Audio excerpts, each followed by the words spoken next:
Hello YouTube and welcome back to Crusader Kings 3 House of Mordecius. If it's been a while since you've seen the show, boy oh boy do I have some news for you. The primary heir of our character here, Drognath I, who was named Drognath II, it was his eldest son, well, he's dead. He was killed in a siege. Actually, no, he was killed as a part of a raiding party by our now rivals in Leinster. Last year, Drognath I's soulmate and wife, Chieftess Serlaith, also passed away from flagellating herself to death, by the way. Just, I mean, absolute insanity. Some very important counselors on the Council of Drognath I have passed away. Lord Finn, as well as Lord Airlaid, some very trusted advisors of Drognath I, have in fact passed away, and some new people have stepped up to kind of fill those holes. Chieftain Dinertak, who is Drognath I's grandson, is now the sort of heir apparent.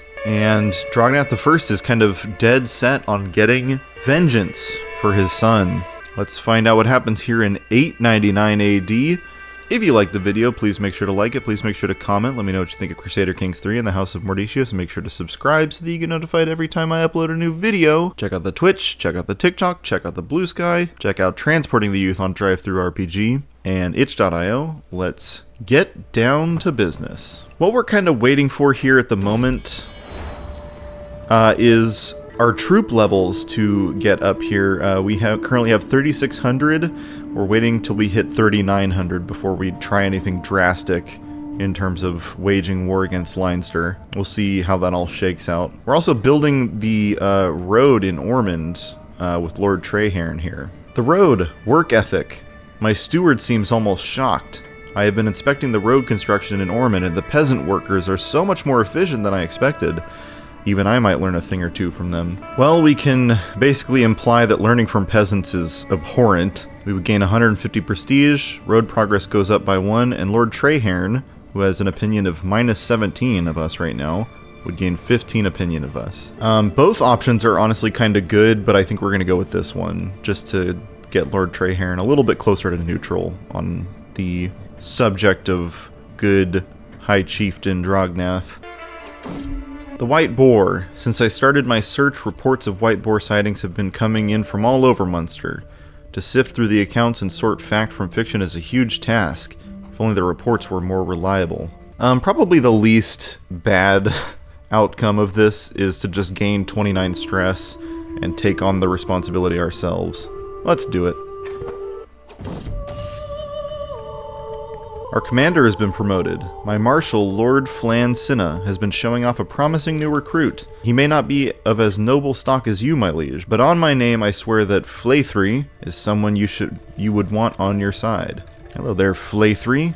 Ua Adacane. Very well, Flaithry shall serve me. Oh wow, our alliance is invalid with Ricat Sirnu. You no longer have an alliance with Ricat ab Dumnarth Sirnu because he is no longer a ruler. What happened? Petty King Dumnarth III ab Ricat of Cornwall, who is my grandson, is now this guy's liege? What in God's name happened? Our literal newborn grandson deposed Ricat ab Dumnarth Sirnu? Did Sier just, like, enter this household and, like, immediately try to depose her husband? I'm so confused. Well, she is ambitious and deceitful. It's all kind of starting to add up now. God, this game is so insane. Well, that's one alliance down the drain. And in that case, I'm going to pump up our numbers just a little bit with our military. We're going to spend 170 prestige to pump up our light horsemen. It's going to take a little bit longer to get us to full strength, but without that alliance, we're going to need the numbers. Oh, well, we can potentially negotiate an alliance with our grandson of 0 years old, although he's not interested. What a little jerk. We'll see what we can do in the near future. Another event for the road, a tavern. The road construction in Ormond has met a delay. Dathgis reports that the workers have been corralled by a would-be innkeeper. To soothe their souls and that of other travelers, they are building a roadside tavern. Well, we can take over this inn, or this tavern, And the Earldom of Ormond would gain organized inns for 10 years. It'd give us plus 10% holding taxes and plus 10 or plus 0.10 control growth per month, which we're probably going to need at some point. We gain a little bit of stress, and the road progress only goes up by 1, where if we tell them to get back on the road progress goes up by 2, and the equality increases by 1. This is kind of another tough choice. Who knew that building a road would be so fraught with indecision? Let's go ahead and take over this inn. Guess a little bit more gold income, and that's always a good thing. Stresses us out a bit, but what doesn't these days? Okay, folks, we have an opportunity here. A great opportunity.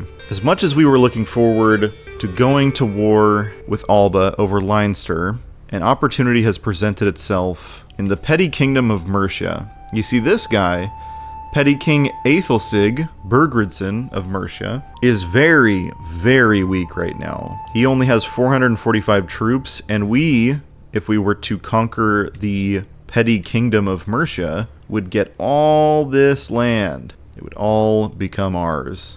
It only cost us 165 prestige to do it. I think that is more than worth it, even if we're not quite at full strength yet, and even though we had other goals, I think the opportunity is just too good to pass up. We're going to move our rally point here to Braikenog, and the war shall begin. Declare war. Raise our armies. Because Lord Finn is no longer alive, our default commander is Lord Rhys, and we're going to leave him there. Have him march on... Well, let's have him take this barony here for the moment. See how that goes. Call our allies to war. We might not need it, but it doesn't cost us much to do so. Let's call in Brandub, since he's pretty nearby, and we'll see how it goes. Brandub accepts our proposition here. And for the moment, we will split this force in half, with one half going to the barony of Hereford, and the other half going to the barony of Worcester. Just so we don't risk having Lord Flancinna die in battle, let's send our new guy, Flaithry, to command our army there. Go get him, boys. And the blood and spit. Apparently Dinertax spit in my son Abner's food during dinner a few nights ago. One of the cooks came upon Abner getting revenge by spitting in Dinertax's food in secret. That explains why Dinertax has been looking a bit green during dinner. He must have been spitting in Dinertax's food for days, the little sneak. So Dinertax's a bit of a bully. He's been bullying Abner, which, I mean, I kind of have been doing as well. So Abner has kind of two options, two roads he can go down here. He can keep the trait deceitful, and I grow closer to forming a friendship with Abner. I can gain 22 stress, and Abner would lose the trait deceitful and gain the trait vengeful. But I think Drognath feels a bit protective over Abner. You know, he's got the hunchback, and he's got, you know, no inheritance to speak of. He feels a little protective over him, so he's going to grow closer to forming a friendship with Abner, and Abner's going to keep the trait deceitful. Deirdre finished her fine secret task, and she learned of Berenger de Rennes's deviant secret. He's a guest of Jarl Ulfhegar. Good to know. Let's see what else we can find out there. The first army of Warwickshire, 383 troops, is moving to our east. They don't pose much of a threat at this point, as we attempt to capture Petty Kingdom of Mercia. The road, marching boots. With the ongoing war, levies are using the completed parts of the road in Ormond to quicken their march. Thankfully, heavy use is exactly what is needed to stomp the ground into shape. With some luck, most of the levies may come marching back as well. We can get some military benefits here, but popular opinion would drop by 15. The other option is to just have Dathgis kind of lead the charge once again, and the road quality increases by 2. I think that's a better option. We want this road to be good. Nothing is worse than driving on a bad road. It looks like Brandub is in fact sending his first army of Ross down south to help us out. Yeah, our chances of winning this war are pretty high, so always glad to have their help, but not entirely sure we'll need it at this point. Lord Rhys has been swayed. He gains 25 opinion of us. We're going to stay on that scheme for a while because he's still got a ways to go. Our son is leaving our court. Tomas. We knew this day was coming. Let's see here. He would make an average seneschal. He would kind of be the guy, commanding the servants of the house and whatnot. He has an average aptitude at that. Let's keep Tomas around. Grant him the court position of seneschal. We can have him organize the court. Would add +5 to the aptitude of other court positions. It'd make Tomas a little bit more stressed out, but that's part of the job. So I just took a look here. I'm not sure. I don't really remember what Dunsic's aptitude was before. If it was always poor, I don't really remember. But we have a lot of people that would be way better at being our master of the horse than Dunsic. So as much as Dunsic is our pal and everything, I think we're going to go ahead and appoint somebody more suited to the job. We could appoint Flaythree, but he is in fact commanding our army right now. And Amalric, who is of course the son of Count Hugo, would be just as good. Maybe not quite as good, but still excellent aptitude. We're going to go ahead and appoint him as our master of the horse. We lose 200 prestige. Dunsic loses 30 opinion of us. We're going to do it. Thank you, Amalric, for your contribution to the House of Mordecius. Insular Exaltation. Bishop Cassane has gained a spotless reputation for his absolute rejection of any carnal pleasure. His unwavering discipline has served as an example to follow for many young insularists trying to resist the debasing lure of lechery. He is an example to us all. Insularism's fervor increased by 10. Great stuff, Cassane. We're impressive as always. That's my best bud right there. Marital confidentiality. I am contemplating whether to share something with my wife the next time we are by ourselves, away from listening ears. The things I've learned about Berenger would be of great interest to her. Well, maybe with the death of Ser Leith, Drognath starts getting a little bit closer to his other wives, including Samson. I'm going to go ahead and share the secret with her.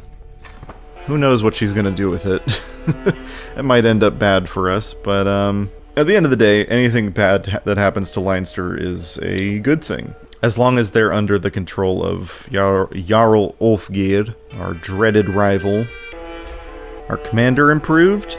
Lord Gersham's marshal increased by 1. Good stuff. The road. Commissioned improvement. Finding the already completed parts of the new road immensely beneficial, the Merchants Guild in Ormond has made a donation for the sake of expanding the road further. So we can the road progress is going to increase by 1 either way, but we can get 50 gold or increase the quality of the road. I think I'm going to take the 50 gold. This time Drognath got a little payday, I think.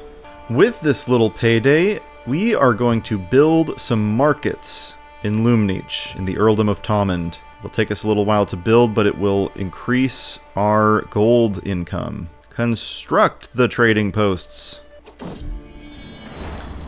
The road. Robbers. Even an unfinished highway has highwaymen, it seems. Dathgis has problems with supplies that never arrive and workers who are scared of leaving their villages.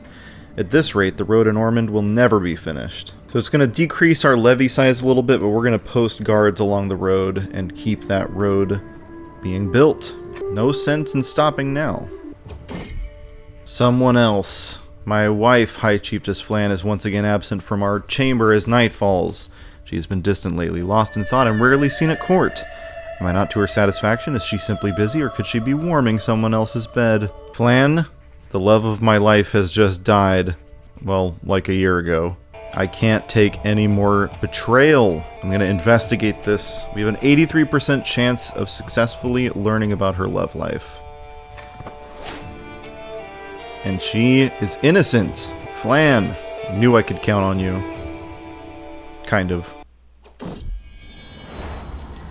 The road. Dathgis's expertise. It is not often a commoner addresses me directly, but Dathgis reports on the construction efforts in Ormond. The plan for the road was to pass through this field, my liegeness.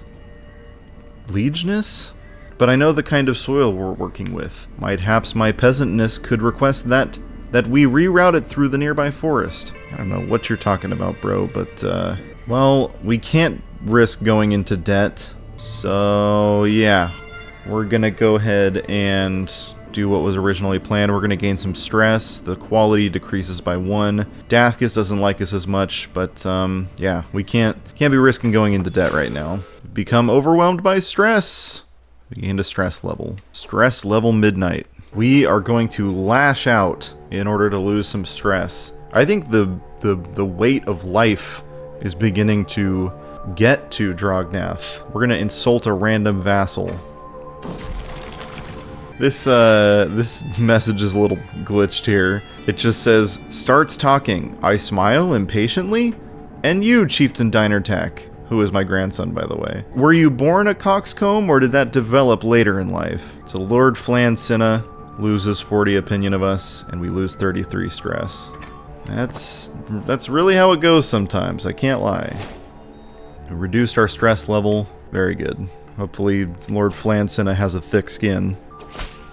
To the perceptive High Chieftain Drognath of Munster, I have studied the Gadelic language for many moons. I personally penned this missive using the Gadelic script, a letter of friendship from a speaker of High German. I wish for our future diplomatic dealings to benefit us both greatly. Signed, Count Hugo of Auxerre. Yeah, good job, Count Hugo. It's not like we need any more opinion of his to go up any higher, but, he's our bud.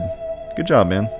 We have a hostile army to the north of us of a strength of 4,000. I'm not sure what they're planning on doing, but hopefully they steer clear of us. I don't know that we'd be able to stand up against them with the amount of troops that we have, even with the help of Mr. Brandub. The end of the road. The road network through Ormond is finally complete. This will carry people where they need to go for decades to come, Dathkus tells me.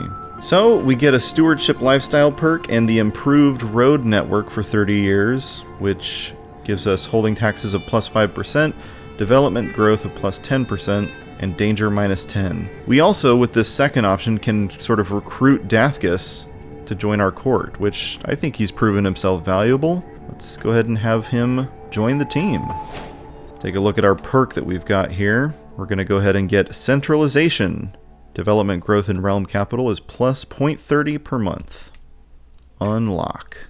We might actually get to that architect skill, or talent, or whatever it is, before Drognath dies.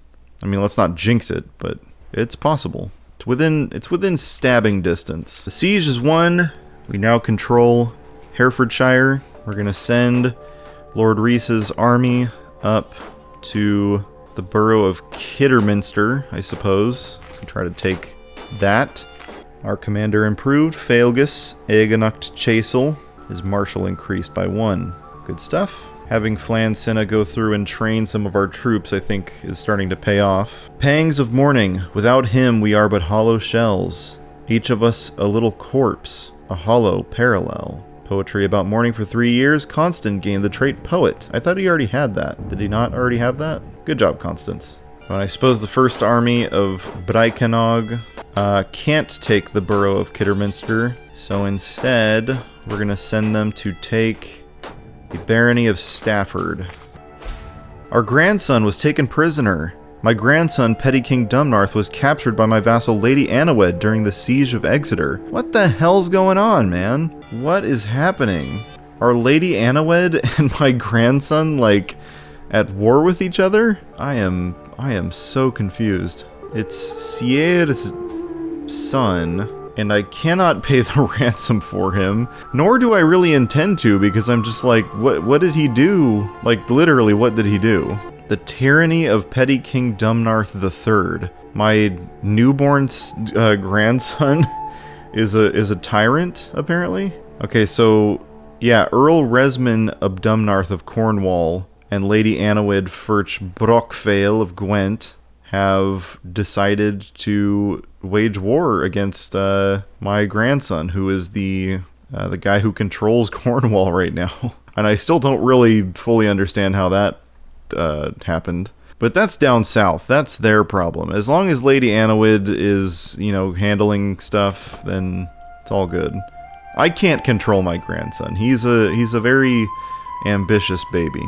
We've got some enemy activity up here to the north of where we are besieging. Keep an eye out to make sure they're not coming to take us out.